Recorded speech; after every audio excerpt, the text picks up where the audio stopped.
You're listening to Into the Valley, a Phoenix Suns podcast, a part of the Brightside Podcast Network. Welcome, everybody, into the Valley. I am Ethan Schutt, joined, as always, by Ryan Schutt and Philip Russell. We are coming at you Monday morning. So if you are hoping to listen to an angst-filled episode following straight after the Game 4 loss, that ain't it. Today, we have taken a little bit of time last night to get a rewatch under our belt and also celebrate our mothers. Yesterday was a very Mother's Day filled Into the Valley. We had Philip, who is officially on his almost first Father's Day. We got to hang out with his lovely wife, celebrate the baby, which that's going to happen forever, and have a wonderful first Mother's Day there. Ryan and I got to hang out with our mom, who I will not say how many Mother's Days she's had. I don't want to dox Ryan and give everyone out how old Ryan is. We had a good Mother's Day. I got to hang out with my wife, not a mother, but might be one day, fingers crossed. So it was a good day.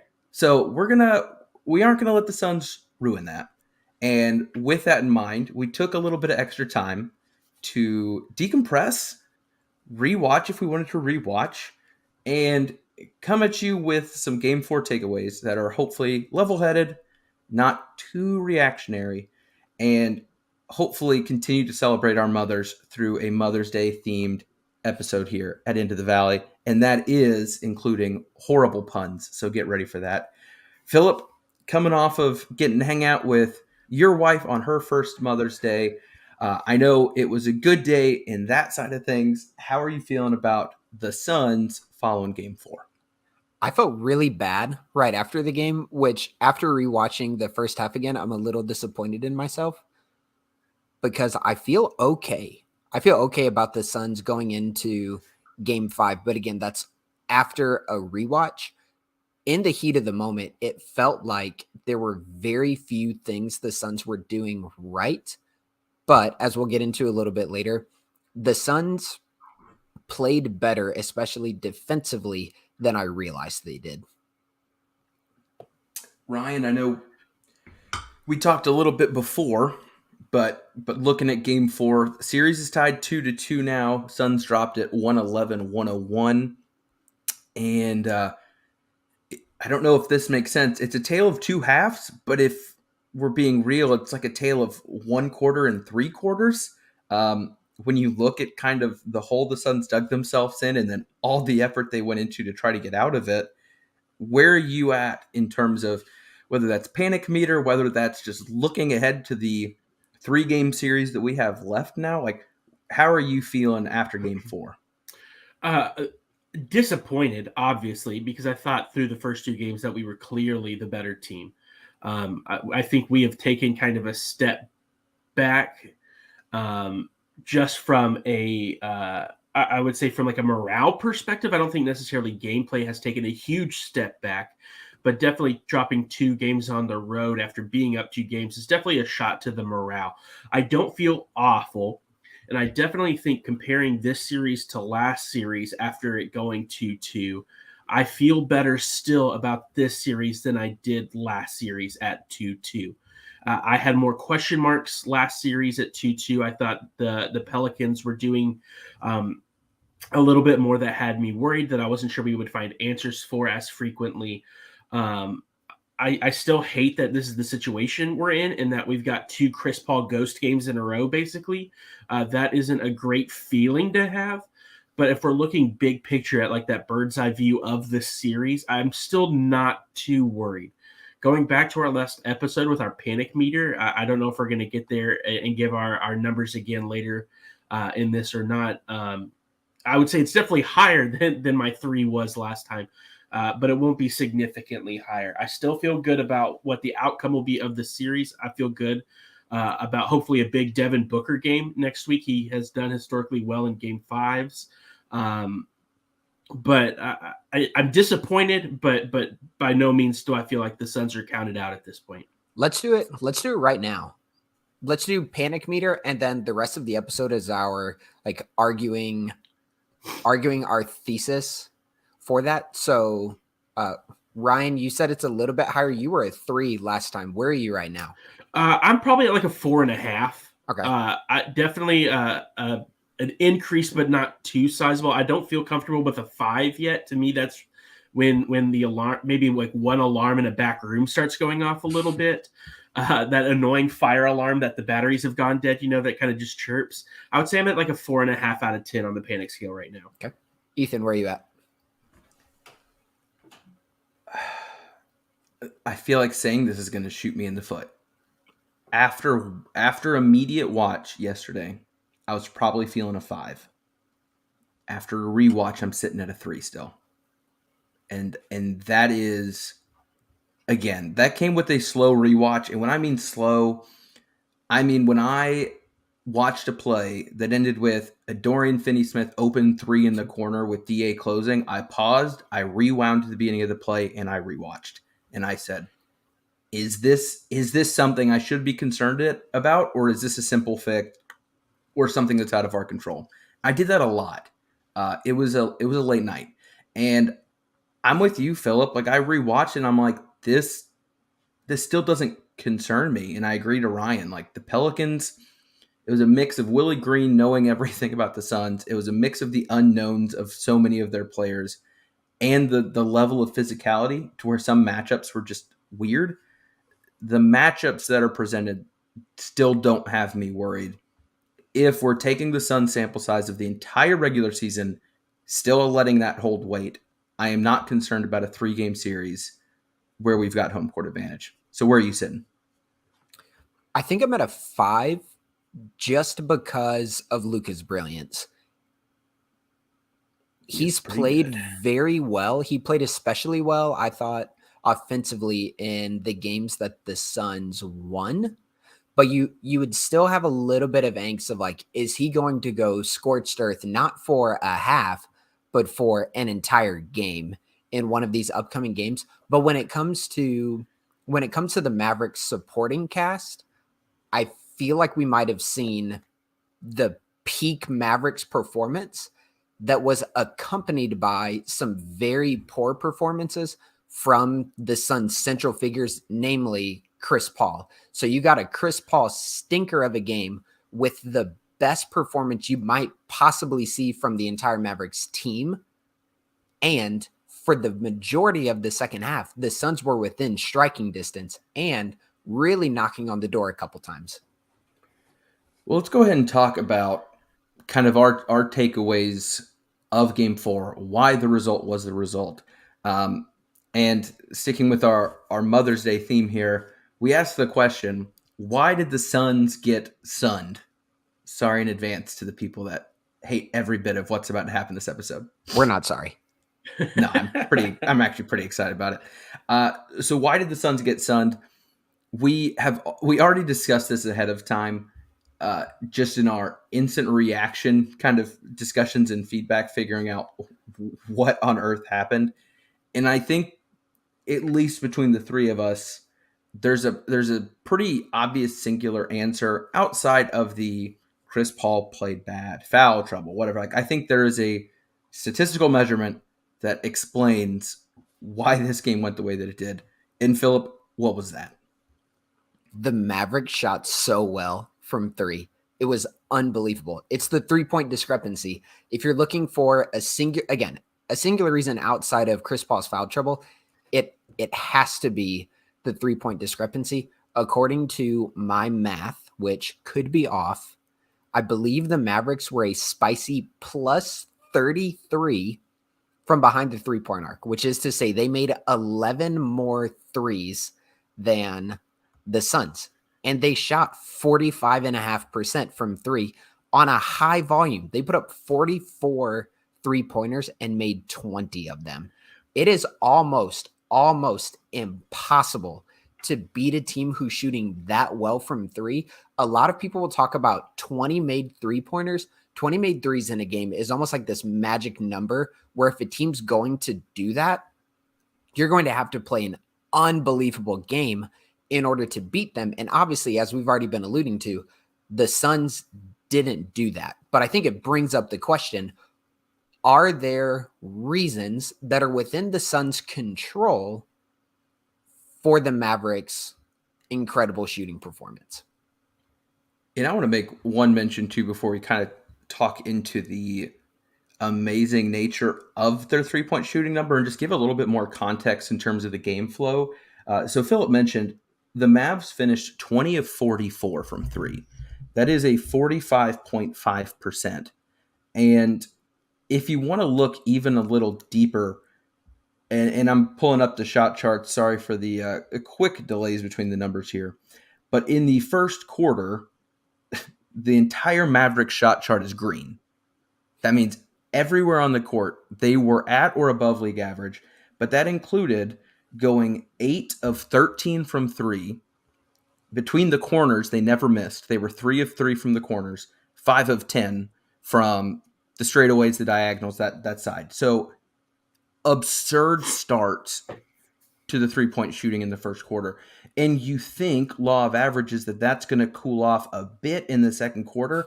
And sure, the numbers didn't exactly stay that way, but they, from the corners, went on to shoot 6 of 7 for the entire first half. So in total, they were 14 of 24. So they were 14 of 24. So when Philip says if you hit 23s in a game, that's a substantial number. That is an impressive feat. They had 14 at halftime on an incredibly efficient clip. So it wasn't just that they threw up a bunch and hit. They were hot out of the gates. And I still think you look back, that first quarter is kind of what did the Suns in. Philip, were you going to add something there? Yeah, and percentage-wise, the Suns matched, but the Suns just didn't match with volume. So the Mavericks go 8 of 13 in the first quarter. The Suns hit 2 of 4. The Mavericks go 6 for 11 in the second quarter. The Suns hit 3 of 6. So this is where you talk analytics. If the Mavericks are putting up three-pointers and hitting in at an incredible rate, it doesn't matter how efficient the Suns are going to be. That three-point efficiency is going to win out every time, and that lead's just going to keep growing. Or as the second quarter progressed, third quarter and fourth quarter, even if the Suns are a tick more efficient offensively, but the Mavericks are shooting three-pointers and hitting at an okay clip, it's difficult to close that gap significantly. And it was everybody. I think that's the other thing that's just so impressive to me. It was everybody. I mean, Bertans came in and had 12 points in 5 minutes. You know, like I was halfway expecting a 50-point game from Bertans when he came out and started doing that. You know, like it was everybody. We'll talk about it later. Dorian Finney-Smith murdered us. You know, it was just a well-rounded performance where you can't really point to one singular person and say, hey, this dude killed us, DFS aside maybe. But credit to the Mavericks. It was taking a step back.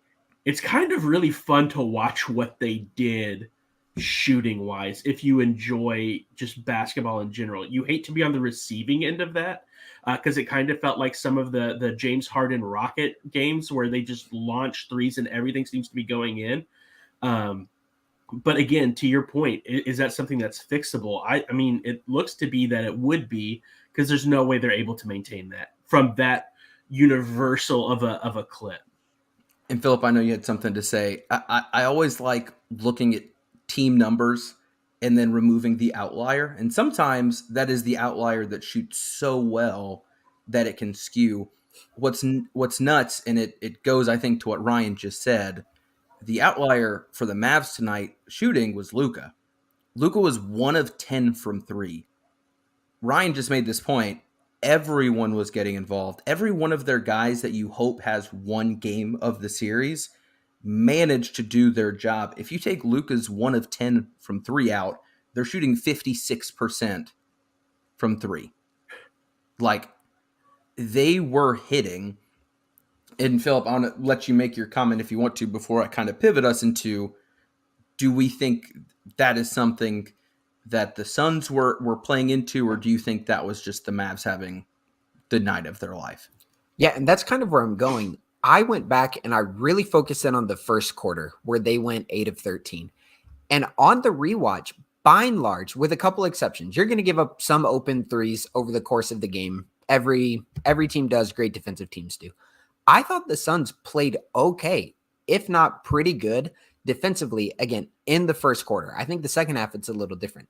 But in the first quarter, the Mavericks made a lot of those 3-pointers when the Suns were contesting pretty well. Like they weren't wide open. There were guys who were closing the gap on most of those 3-pointers, and the Mavericks were just on fire that first quarter. So again, in my mind on the rewatch, I was expecting to be really disheartened by the Suns' effort defensively, and there are a couple guys who I have some questions about their defensive performance on closeouts. But overall, I thought it was fine, and the Mavericks were just on fire. And as Ryan alluded to, there are games or there are quarters or there are halves where if a team is that hot from 3, tip your hat and say GG. Yeah, I think they did have an exceptional shooting night. And even if some of the shots are more open than you'd like them to be, when a dude that's a 30-something% 3-point shooter goes off for 75% or even a 40 goes for 60, like that's just something that happens. Even within the flow of a game, if they're more open than you'd like, that's still impressive. You can't look at people's 3-point shooting numbers and be like, well, every one of them is contested. If you give them open shots that are 100%, no, it's still within the flow of the game.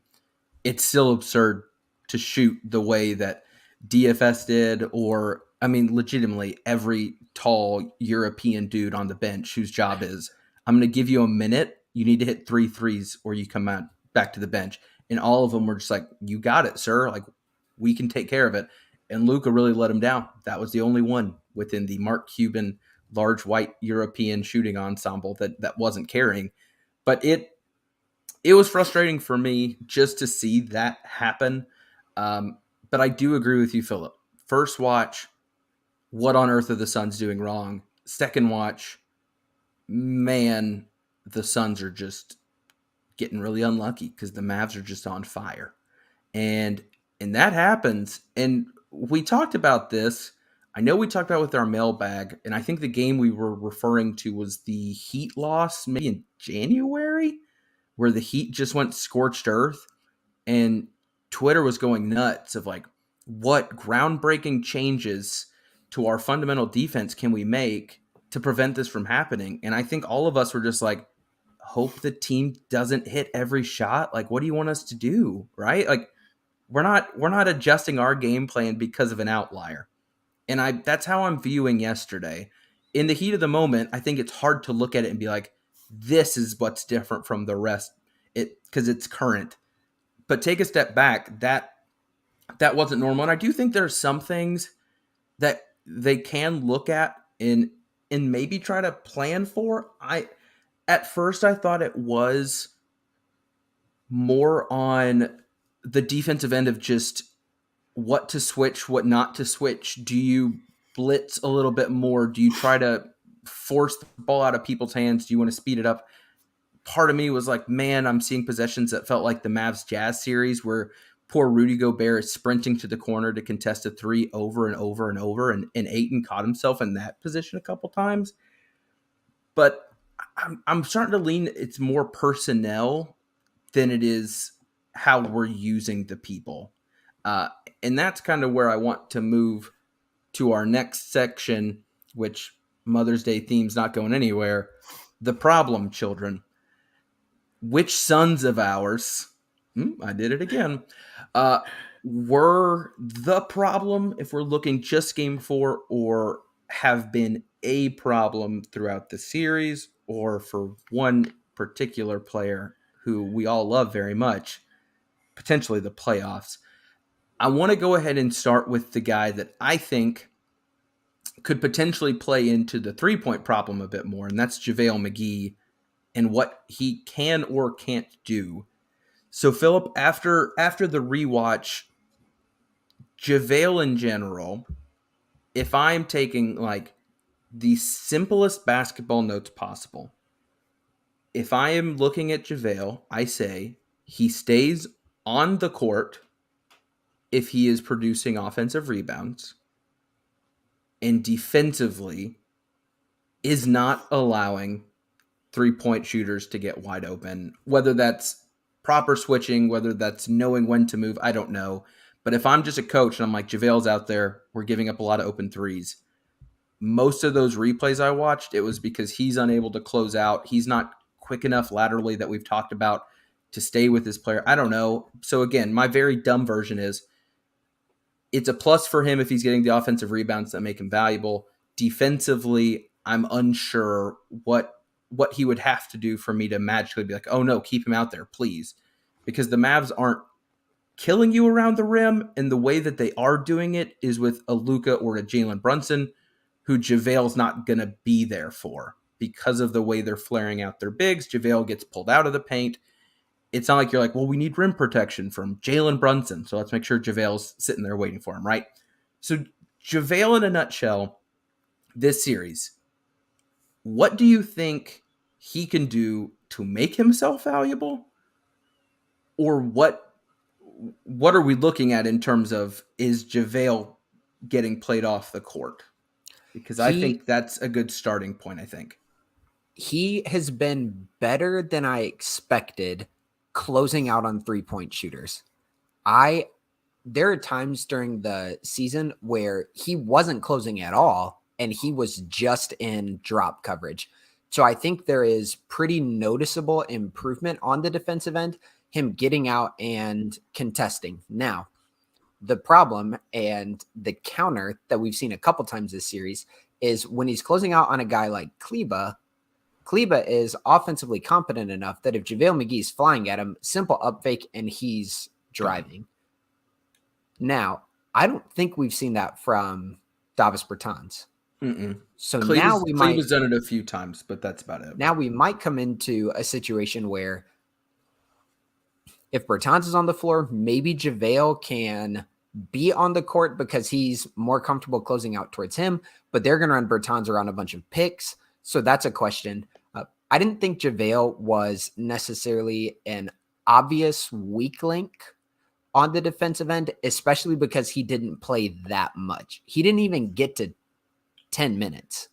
So I think JaVale yesterday did about as expected.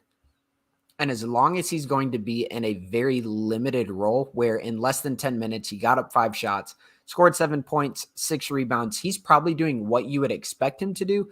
Is he going to give up a more open 3 than you would like? Yeah, probably. But I didn't think his closeouts were obscenely bad. So do you think it's just simply because I 10 minutes, it's not a lot. In terms of what the Suns can do with the backup big spot, do you think there is a conversation to be had of playing an Ish Wainwright at the 5 or going real small with a J at the 5? Torrey has made himself unplayable, in my opinion, at this point, given what he's shown. Do you think that is something in the bag of tricks that Monty pulls out to say, hey, the way you're playing us, the slow, unathletic dudes that you're throwing out there? Because again, and I feel like everyone has said this, when the Mavs are putting out their, quote, shooters, they are having a very immediate hit on their defensive ability. Dorian Finney-Smith yesterday was, again, an outlier. That's not normal. So when I'm saying they're 3-point shooters, that's not what I'm talking about. I'm talking about Kleba, Bertans, whoever. When those dudes get on the court, their defensive rating through all of the minutes this season have gone down. That's been a pretty clear correlation here. Do you think if those guys come out, the Suns can attack with a 5-out look that still has some heft that allows them to switch more? Because I think I wouldn't be scared, and maybe I'm stupid. I think Ish's physicality is similar to like if you're throwing a J on Luka, like if you're throwing an Ish on Luka, like it's going to be hard to move him. And I think he's got quick enough feet. And 3 months ago, I never would think like Ish Wainwright hitting threes in the corner. Yes. But I feel like he's had, even in a small sample size, enough to show that is a skill set that he has absolutely worked on. Do you think that could be something new that we see in Game 5? No, I don't think Monty's going to go there because it changes the offense significantly. The Suns work around that middle of the court pick and roll so often in so many of their sets that I don't know if Monty wants to take all three bigs out of the lineup, because once you do that, who else on the Suns is a genuine threat rim running? Then if you don't have a genuine threat rim running, all of a sudden the kickouts to McHale and his secondary drives, it's more clogged because his defender doesn't have to help on DA or JaVale or Busy or whoever's cutting in. Cam Johnson might not be able to lift from the corner when someone's coming down to tag the big as they're rolling. So I think there are ripple effects offensively that might make Monty hesitant to go to a smaller lineup, because when that happens, what you likely end up seeing is you're going to start hunting guys individually, but you're going to be hunting wings with wings, guards with guards. And it's not as easy of a matchup as if you can hunt a big when you have a wing or a guard with the ball. Ryan, would it frustrate you if you see more Bismack minutes, less JaVale minutes? It wouldn't frustrate me. I kind of am with Philip on this, where I think what JaVale brings in the rim running for our shooting and for just kind of keeping everybody where they need to be. I don't think Bismack offers that the same way JaVale does. I love Bismack, and I like the few minutes he's had in the playoffs so far, but I also think of the experience JaVale brings in these scenarios, and he's far more experienced in these kinds of games and in these situations than Bismack has been. And that's just to credit JaVale's success with other teams and having been there. So I wouldn't be frustrated, because I do like Bismack, and I think he brings different things that JaVale doesn't. I would prefer JaVale minutes, and I'm cool riding with those, even if he's not closing out on those threes as quick or what have you. JaVale brings significantly more offensively than Busy does. And yesterday, there was a great stretch where Brunson maybe drew the charge against JaVale. And then I think JaVale's next two buckets were him jump stopping and hitting a floater. Like, that's a great adjustment. And that shows like he's not a meme anymore. Like, his career has been resurrected. He's playing a good role. And then JaVale and Busy splitting about 10 to 15 minutes per game. Yeah. If they're splitting that where JaVale's getting 2/3 of those minutes, I think that's fine, because then you get a different look. That second unit, it can play a little bit more hectically. It's more athletic, and it's at least quicker when guys like Campaign, Booker, Shamet, when they're in there, there's a quickness that's there. Busy can play like that, and he is quick, and he does okay. He does okay out on the perimeter. So when you're just going to throw him in for a couple minutes, try to muck it up, try to switch everything, get really athletic, that's good, but it's not going to be sustainable for the whole game, because Luka's going to cook him if he's out there on the court for too long. Yeah, I do think one thing that Busy has done a better job on is closing out without overcommitting, and I think you talked about that with JaVale. He just doesn't have the ability to stop and turn, and I think Bismack does a better job staying low on those contests where he can open his hips. I don't know why I'm physically doing that as I talk it through here. I appreciate the visual. I'm imagining it. I mean, it's like a cornerback in football. Like, you're opening your hips, you're turning with it, and you're moving. Thank you for the shimmy, Philip. Well, before we hop to problem child number 2 that I think might induce a couple tears from Ryan, we do have a question from our YouTube comments here that I want to throw up there. Football Fan 28 says, if we somehow lose the Suns, I do appreciate the clarification there, Game 5, is the series over? Going to lose 3 in a row. I feel like tomorrow is our last chance. Ryan, I'm going to go to you first, because I feel like this is a comment I could see you texting out of angst the moment yesterday's game ends. No, I was going to bring this up later, because I have a very specific reason why that's not the case. We play Game 5 on Tuesday. Let's just say on Tuesday we lose and we're down 3-2. Do you fellas happen to know? It's Thursday, baby. Don't even tease. Even tease. Yes, Cam Johnson's going to drop 30. We have Cam Johnson Thursday this week. So even if we lose, I don't think we will, but even if we lose at home Game 5, we have a Cam Johnson Thursday this Thursday. And so I'm confident that would get us even at 3-3 heading home to Phoenix. And we would be able to take Game 7 at home if it came down to that.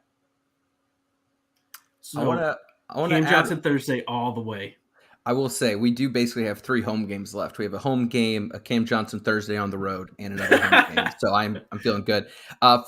Football Fan 28 went on to say, he said, what worries him is the Mavs role players have been doing what they did yesterday all year since January. Since January, the Mavs have been the best 3-point shooting team if you remove Luka's threes, which is a very funny caveat here. And I'm not the stat index. I can't fact check, but I wouldn't be shocked. I think ever since that trade, they had just really kind of stepped it up in general. But yeah, I mean, I just don't see them doing what they did yesterday again. Like I still look at the averages from game 1, 2, and 3, And I think and Philip that's brought more up, what I expect. I think volume is the key. It was the percent that they were hitting last night at the volume they were hitting at.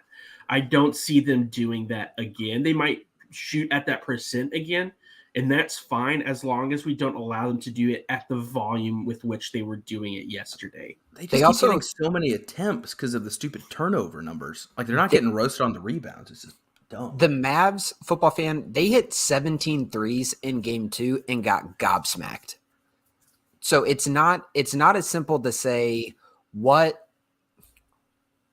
did the Mavericks shoot from 3? Because even let's do this. Yesterday, there were moments in the game where the Suns could have closed the gap completely. So the Mavericks might shoot really well from 3. That doesn't safeguard them in games against the Suns, because the Suns, just by the style in which they play, they are most likely going to get beaten from the 3-point line. We just don't often see it being 33 points like we did yesterday. Right. So I have 2 examples from yesterday's game of where the Suns, they were doing a nice job hanging around and they had opportunities to completely close the gap, but they missed out on those opportunities. So the big one, with 9 minutes to go, Booker hit a 3. It was like 9.5 minutes to go. Booker hits a 3 and the Suns pulled to within 8. The Mavs and Suns for over 2 minutes of game time, go empty. So they're going back and forth, empty possession after empty possession. Part of this is Chris Paul picking up his 5th foul and maybe even a 6th foul during that time. But then with 7 minutes and change left, Mikal hits a floater to pull within 7 or to pull within 6. And then here's what happened. Luka hits a floater, Mavs up 8. Booker missed a shot. DFS hits a 3. Booker missed again, and DFS hit another 3. So snap of a finger, you go 14. from down 6 to down 14. But you were right there, especially during those empty possessions going back and forth. And then even in the third quarter, towards the end of the third quarter, the Suns had pulled to within 4. So with about a minute left, Brunson makes a floater to go up 6. Cam Payne, which we can get back to our problem children here in just a second. Cam Payne missed a 3, 2 empty possessions in a row. And then Frank Ntilikina, of all people, career 33% 3-point shooter on 2 attempts per game. So a bad 3-point shooter, nails a 3 with about 15 seconds left. Booker misses a 3 at the end of the quarter. So you go down 4 to down 9. And there were a bunch of instances like that throughout the game. So the Mavs are going to shoot more 3s. They're probably going to win that 3-point battle. But again, that doesn't mean the Suns don't have any counters to that. So the Mavericks role players can play well, but I think even yesterday, if you don't get an absolute stinker from Chris Paul, I think the Suns are right there, if not probably winning the game. Can we talk about campaign? Let's go ahead and move to our other problem child. And I'm sorry, Ryan, I have to let you go first. It's just 2 on brand, not 2. I don't want you to go into the weeds of the analytics here. I want you to talk about your feelings. How are you feeling watching campaign so far through these 2 series? I haven't publicly talked about this yet. I've been waiting for somebody to notice, and nobody has but one person. And that is friend of the pod, Sean McConaughey. He noticed.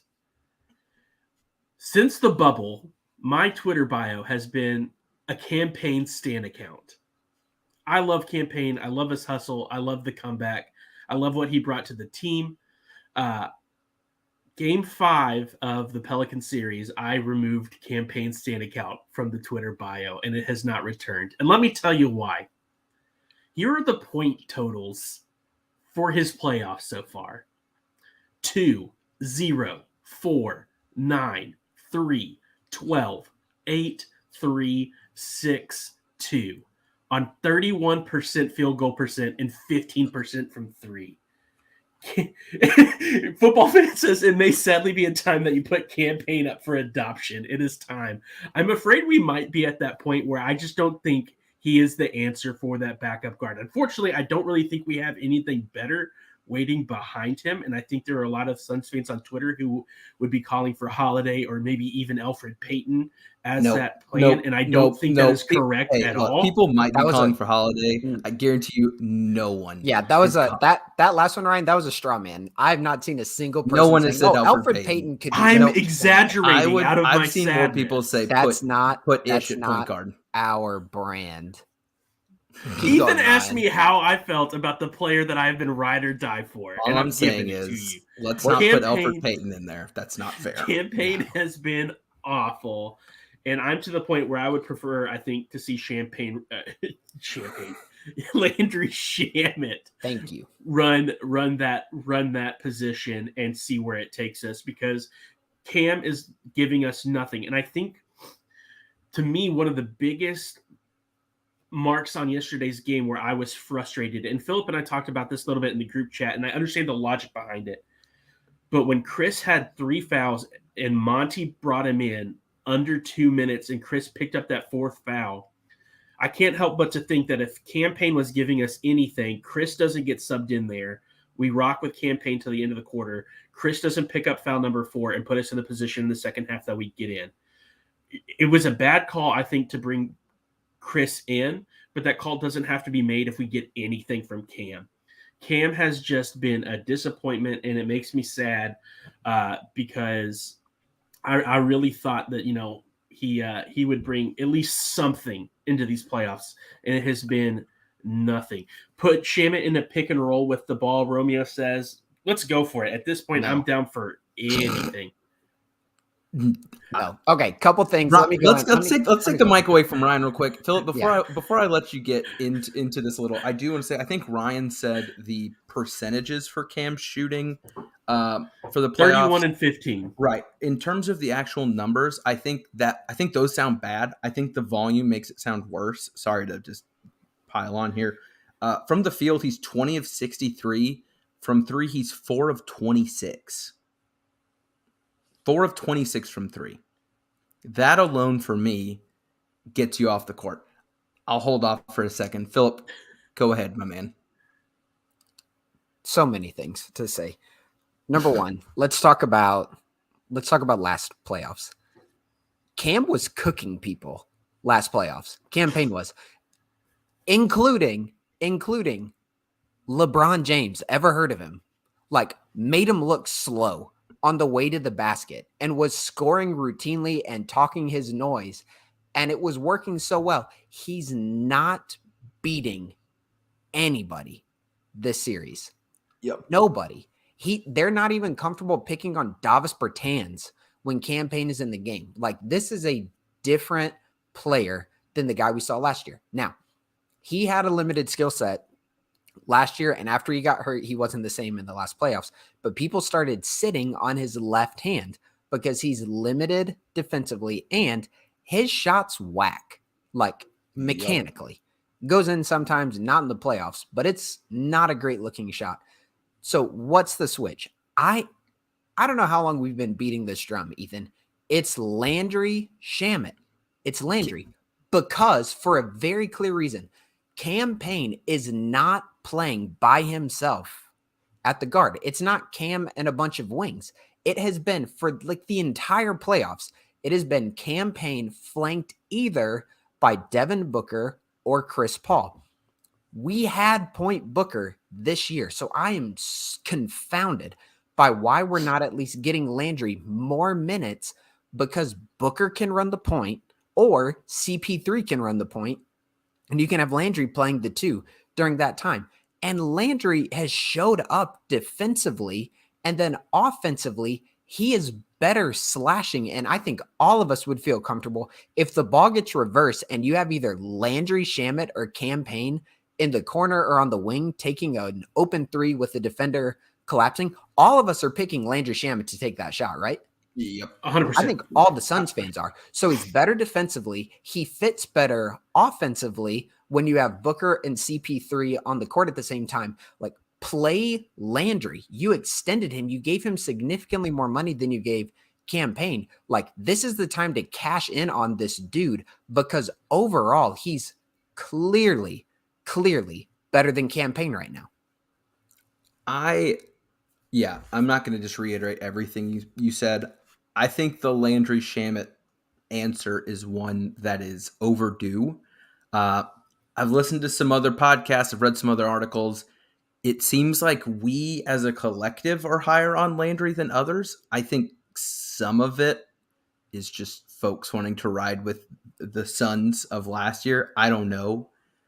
But Landry has played in all 4 games of this series. He's a positive plus minus in every one. He has 0 turnovers in every game. Defensively, there has not been a point where he has done anything on the defensive end to take him out. So if you're looking for an easy little point of, no, this doesn't make sense, you're not going to find one. And then the thing that kills me the most is, and I guess this is more me screaming at the empty arena of people that aren't here. Like, if you want to bash him on not doing what he was paid for, don't bash him, bash Monty. Like, you can't expect him to do what he's good at in 9 minutes of game time. Like, look at his numbers for this series. 9 minutes, 14 minutes, 10 minutes, 9 minutes. And if you're wondering, he's shooting 50% from 3, 50 from the field. He's just not getting a lot of shots up because he's not out there. And it's not a 10-minute stretch all at once. It's these chunked up little 2s, 3s, 5s. Like, go back to the JJ Redick podcasts when he was talking about Landry. I can't remember if it was with the timeline guys or separate. I think it was. Talking about Landry. Landry needs to have the time to get some shots up and get a rhythm. He is a fantastic shooter. The last month and a half proved that when he is in rhythm, he is great. He's great off a quick screen. He's great off the dribble. He's great moving right or left. He can hit a stand-up shot in the corner. Like, utilize this offensive weapon. And again, I think, and Philip already nailed it, and I think we talked about it at length last episode, Landry for Cam is not replacing a point guard with a shooting guard and saying, this doesn't make sense, guys. Because Cam Payne is never playing a true point guard role as long as Chris Paul or Devin Booker are out there with him. And he's not. I need to take the time to go look at the splits and look at the minutes by rotation. There are not a lot of pure second unit rotations in the playoffs where it is Cam, 4 other dudes, and Book and Paul aren't out there. One of them is out there holding his hand and running the point. And so if that's what he's being asked to do, let it be Landry. Let him play the 2. He can handle the ball in a pick and roll if he has to. I don't think he should, but he is made to be that second screen on a snap, potentially flaring out, getting that shot at the top on a quick catch and shoot. He's great at being either one of the dudes in the corner on almost any of our sets. And defensively, he's just not getting credit. And I think that's what really ticks me off, is people are like, oh, Landry's getting bullied. Watch the game. Stop talking and watch the game. That's just stupid. Like, people saying Landry's a defensive liability are not watching him play defense. And it's frustrating because I hate when the fandom's like, let's pick this guy and talk crap about him, but then let's not actually watch anything that he's doing. So Ryan's face alone is making it very clear that I'm on a rant level that I need to stop. So, Philip, I'm going to let you keep going and finish my coffee. He's no less of a defensive liability than Cam Johnson has been, than Chris Paul has been, than any of our other guards would be if he's getting Luka on him in a one-on-one situation where the Suns are just going to let Luka back down.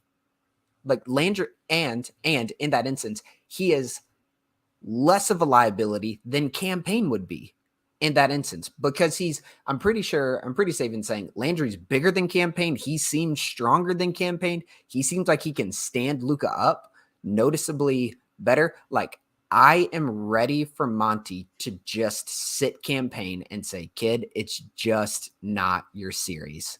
Now, we've been talking about problem children for a while, and we have one more question, one more Mother's Day pun that we've been talking about significantly, which is, I'll let Ethan click it. How will the prodigal sons return? There have been moments in this playoff run where I think collectively as a group of fans, we've kind of pointed and we went, that's the Phoenix Suns right there. I think game 2 was a big one like that, where the Mavericks were shooting well. The Mavericks were just playing pretty well in game 2. And again, like we mentioned earlier, the Suns smacked them around in game 2. Outside of playing Landry Shamet more, which is to say play Campaign less. Yep. What are other things that you guys are wanting to see the Suns switch up? This is going to sound silly and really basic, but the last 2 games have kind of, I think, shown this. I think we need to really lessen the double-digit leads that we give up early. Both game 3 and game 4, the leads have extended to 14, 16, 18, and we clawed back, but it never really seemed like we were there or we were going to get out of that hole.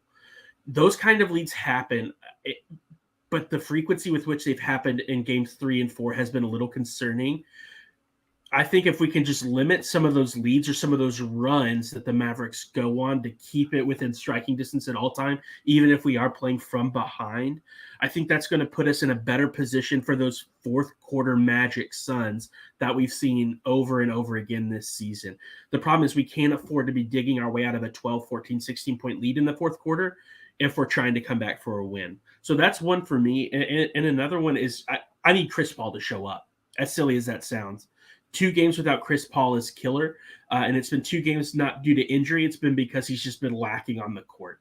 I think that's going to be an easy fix. I think you mentioned it a couple times already, Philip, in some of your scheming. But Chris Paul on the court makes this a different story by the time, especially we're talking second half ball. Yeah. I feel like it'd be a bad time to continue with the Landry Shamet propaganda, so I will hit the pause button a bit there. I don't hate Ryan's comment in the sense of maybe use a timeout a little quicker than you might think is necessary. I was looking through the first quarter's game chart, and in my mind, thinking back, it should have been like Mavs hit, Suns miss, Mavs hit. It was a lot of just they were hitting threes and we were hitting twos. Like it wasn't a 15-0 run. It was you stretch it out a 14 plus, but with a lot of twos for the Suns. And so, again, even when I'm looking for things that I think should give me an answer, I'm kind of just going back to I think this is an outlier. And for that reason, I don't want to see any seismic shifts outside of the Campaign minutes. And I don't think that is a series strategy change. I think that's a know your personnel change of if you've got a guy that's just not it, you don't want to sink the ship over allegiance to some guy's minutes. And that's kind of where I'm feeling right now. So I hate that for him. And I agree. I think Campaign at his best changes a series. I think Campaign playing the way he did last playoffs changed the series, elevated the team. And I think if I'm looking long-term, I think you need him for other series down the road. Memphis series, maybe not so much if that's who comes out of that. But if we manage to play the Warriors, I think you're going to have a heavy reliance on a Shamet or a Campaign. So for me, it's just you got to figure out that third guard. I think that is the key to figuring things out, because if that dude is hitting shots, he is opening up space for others. And right now it's just clogged. But I guess a simple one, just keep the first quarter close. Stay in it. Give yourself the chance. Don't make yourself stuck on your heels for the entirety of the game, because that's just, we've seen it. The Mavs aren't going to just collapse, it seems. So don't put yourself in that spot. So no great answers other than just reiterating what we've already said. But what do you think, Phil? And the one thing I want to say defensively, I thought there were stretches during the game where the Suns got caught in between wanting to load up on Luka or wanting to allow Luka to go one-on-one and guard the shooters really well. It's not a the NBA is never, like in no game, no regular season game, no playoff game, it's never as simple as saying for the entire game, we're just going to load up on Luka, or for the entire game, we're going to help down off of the shooters. But during stretches of the game, I want to see the Suns be more decisive with what they're scheming. So the defensive scheme will switch. There are signals. They're calling out what schemes they want to employ. I don't want to see the kind of middle ground where Luka was able to go one-on-one with guys and then either on the same possession or late after he was backing guys down, all of a sudden someone's coming over and now he's kicking it out to open shooters. So more decisive defensively. And then in addition, CP. Those are the two big things. Have just a normal Chris Paul game and then decisive defense. And I think the Suns will be in good position regardless of how well the Mavericks are shooting. Yep. Well, we're gonna start wrapping this one up as I check up on the clock here. Hopefully, if you are listening, I hope us taking a day to kind of collect our thoughts has led to a better product for you guys to listen to. I have to listen back to these to edit them. So sometimes when you listen, you're like, they weren't feeling it. I know it. I feel it too. And sometimes coming straight off of those losses, it's tough to put your thoughts together and actually think through the problem. But sometimes as a fan as well, I listen to the other podcasts. I know sometimes it's fun to just listen to people react and have the emotional response you're feeling. It's nice to feel like you're not alone. But hopefully you were able to get some of that yesterday, and hopefully today got a little bit more optimism, looking for what's going to change for Game 5. Speaking of Game 5, I haven't seen the ref announced yet, but I did think if it was Scott Foster, we could have one more pun with foster children. But I haven't seen that yet, and so I wasn't able to do it. So just know that one was ready to go if needed. But one last thing, if you're still here at the 50 some odd minute mark, you can find us on Twitter at the Valley PHX.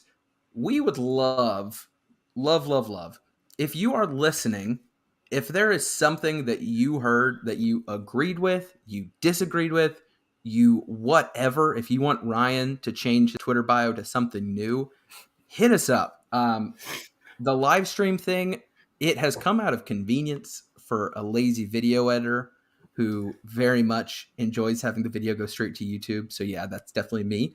But I have enjoyed getting to interact with the listeners more already, even just in the short sample size.